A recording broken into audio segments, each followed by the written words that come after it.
আসলে আপনারা তো ওভাবে শুটিং সেটে আপনাদের খুব বেশি আসা হয় না। তো যদি কখনো আমার শুটিং সেটে আসেন আপনারা দেখতে পাবেন যে আমি আসলে যখন যে পরিচালকের সাথে কাজ করি, যে পরিচালকের নির্দেশনায় কাজ করি, আমি চেষ্টা করি আমার পরিচালক চরিত্রটিকে কীভাবে দেখতে চাইছি।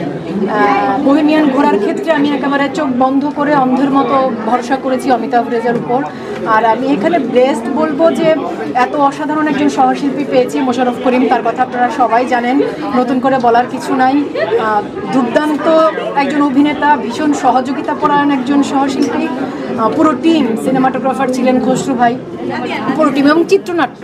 আপনারা বারবার যেটা বলছেন যে সংলাপ, একটি সংলাপ মানে ট্রেলারের 2 মিনিট থেকে একটি ছোট্ট দৃশ্য বা শট এভাবে ভাইরাল হয়েছে, এর কৃতিত্ব কোনোভাবেই আমার না। আমার এখানে কোনো ভূমিকাই নেই, এখানে ভূমিকা পরিচালকের এবং ভূমিকা চিত্রনাট্যকারের, যারা স্ক্রিপ্ট করেছে ওদের।